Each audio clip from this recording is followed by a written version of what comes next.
Hey everybody, Professor Doom here. I have something very, very interesting, almost to the point of mind-blowing, at least to me. It's going to give you guys something to marinate on, that's for sure. Before I show you this, I want to replay this particular news report right here.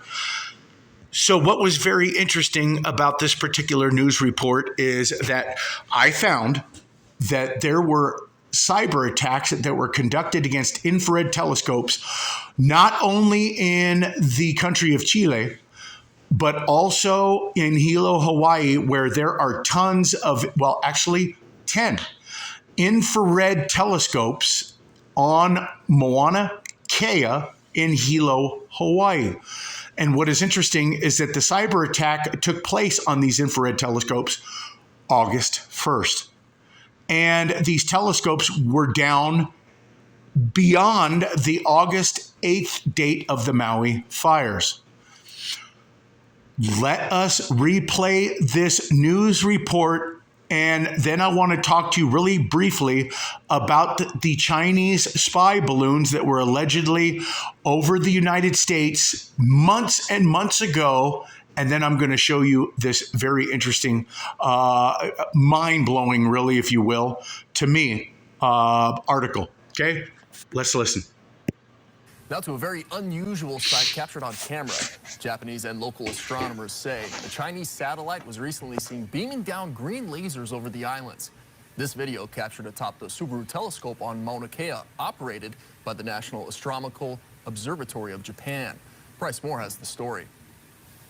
The lasers flash for just a couple seconds. Initially thought to be from a NASA altimeter satellite, the Japanese put out a correction note on Monday saying NASA scientists found a most likely candidate as the ACDL instrument by the Chinese Daki-1 AEMS satellite.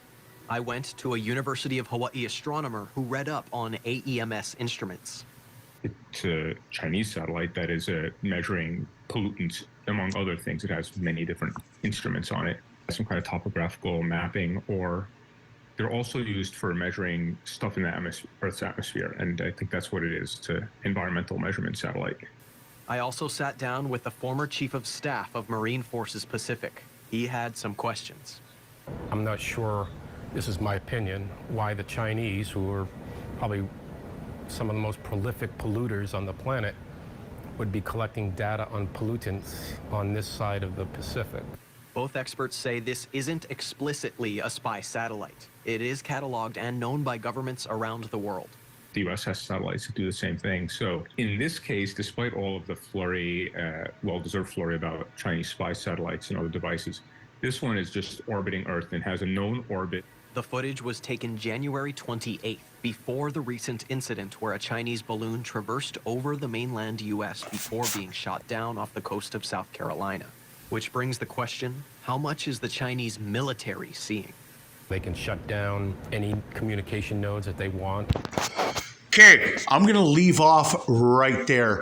And you know what's, I had some questions about the alleged Chinese spy balloons that were flying over the United States months and months and months ago. So you know what's really interesting about this is that once the air balloon, because I live in the state of Montana, and when it was being reported to us that a balloon was detected over Montana, then we were told by the mainstream media that the government had actually been tracking the balloon well before it made it even to Alaska. You know what's really interesting about this spy balloon story? One is that you have drones that are in the sky from all kinds of governments.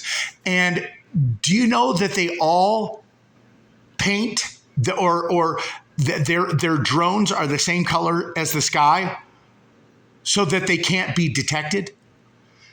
But yet you're going to tell me that the Chinese sent a balloon up there that was white so it could be, why? Because, so it could only be protected while it was, while you're thinking it may be a cloud? why wouldn't you do the exact same color that you do your drones? And how exactly did you come up with the conclusion that it was a Chinese balloon to begin with? The other question that I have is that, Alaska has millions of acres of open land, tundra area, and everything else, Canada, all that. And you tell us that you were tracking it even before it made it to Hawaii. Then why wouldn't you shoot it down over the state of Alaska? The whole story just didn't make sense. The question about the laser beams coming from this alleged satellite, Daki-1. So no infrared telescopes captured laser beams anywhere else. The fact is that the Chinese, you're telling us, they wanted to check the pollutants in the atmosphere only above the islands, but you didn't capture laser beams, over the Pacific Ocean? Why did it matter that they checked? And the retired military guy said it very well. If the Chinese are some of the biggest polluters, then why do they give two shits about what the pollutant levels are over United States lands? Does that make sense? And why hasn't infrared telescopes captured these laser beams from this satellite from any other location except for right there over the Hawaiian Islands? And if you listen to that news report again, did you hear that they said that it was scientists that revised their report about where these laser beams were coming from? They said, well, the most likely candidate was from the Chinese satellite Daki-1. Okay. So let's take a look at something that you're going to find very interesting, especially since they're telling us that it was only scientists that were making that call about it being the Daki-1 Chinese satellite. So very, very interesting that there are two direct energy weapon sites called AMOS sites in the United States. One of them is in the continental United States on the mainland, which is on Kirtland Air Force Base in New Mexico. And can anybody guess where the other direct energy weapon site is? That's right, Maui, Hawaii. Let's read this article right here, and something for you guys to marinate on after we read a partial piece to this article right here. And I will leave you guys links in the description box so you guys can continue on reading the rest of it. Let's read. Freedom to operate and maintain satellites in space is a critical component of our national security. The U.S. Air Force assists in achieving this freedom, in part, by maintaining an awareness of the locations and capabilities of all man-made objects in space. This awareness is called Space Domain Awareness, or SDA. The scientists and engineers of the Air Force Research Laboratory advance technologies that improve the nation's capability to maintain SSA as the number, sizes, locations, and capabilities of man-made objects in space evolve over time. The AFRL Directed Energy Directorate operates two major telescopes sites that are used to advance SSA technologies. One of these sites is located on Kirtland Air Force Base in New Mexico, and the other site is located on Maui, Hawaii. The Maui site is called the Air Force Maui Optical and Supercomputing, or AMOS site. About the AMOS site. The AMOS site consists of two facilities that conduct space awareness, space directed awareness, or whatever it said it was, right up here. What did it call? Space domain awareness, operations and research and development. The first facility is the Maui Space Surveillance System. Oh, so what you're saying is you have a facility in Maui that is specifically for space surveillance. Ah, thank you. Good to know. And the second is the Maui High Performance Computing Center. Research thrust at the AMOS site include satellite detection and identification, atmospheric compensation and resolved imaging, astrodynamics, and orbital metrics. Sensor development, laser propagation through the Earth's atmosphere, database cataloging of satellite images, and high-performance computer modeling and simulation. So we're going to leave off right there. You guys can look down there. AMOS has been called upon to help identify and or track spacecraft payloads and communication satellites. Okay. So you have a government that is willing to come out and tell you that these white balloons that were up in the sky, how they were able to determine that they were Chinese spy balloons right off the bat, why they didn't even tell us immediately that they were tracking the balloons well before Alaska, why they waited for this spy balloon, particularly over Montana, to make it all the way to the East Coast before shooting it down when they could have shot it down over Alaska.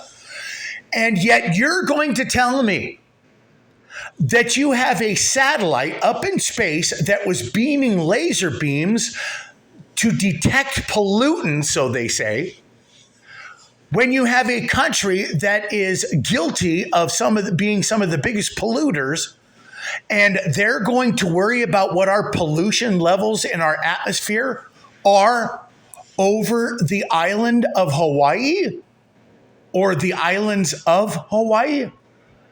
And the next part is this. Why is it that Maui, Hawaii has a space object detecting facility? You read it right here. But yet they didn't even come out and say anything about an object that was beaming down laser beams over the islands of Hawaii. It's the only ones who are coming out and saying that this was most likely a Daki-1 Chinese satellite are scientists, the people that are involved in running telescopes. And you have some blundering fool that comes out and says, yeah, it's most likely topographical. Okay, so why in the hell are they worried about the topographical measurements of the islands of Hawaii? And if they are laser beams detecting pollutants in the atmosphere, well, let me tell you, friends, the chemtrails are real. So why in the hell they're going to get a whole buttload of information about the pollutants in the atmosphere just due to the chemtrails alone? But yet, if you're some of the biggest polluters there are, why hasn't these telescopes detected laser beams? If they're pollutant detectors, why aren't you flying these beams, or why aren't you shooting these laser beams down over the waters of the Pacific Ocean? Because you're going to get pollutant measurements. Why are you doing it over the United States? Particularly the islands that were later hit with it's probably the biggest fire or the most important fire in forever and a day. Forever and a day. But why hasn't the military or our very own government, the one who rushed out, the same government that rushed out to claim that these balloons were Chinese military spy balloons, how come they haven't even come out and said one freaking iota, not one word? And you got space object detection facility in Maui, and you haven't said one word about this alleged satellite that was shooting laser beams over the United States territory of the islands of Hawaii? Marinate on that for a while, folks, and you tell me what this sounds like to you. Thanks, everybody.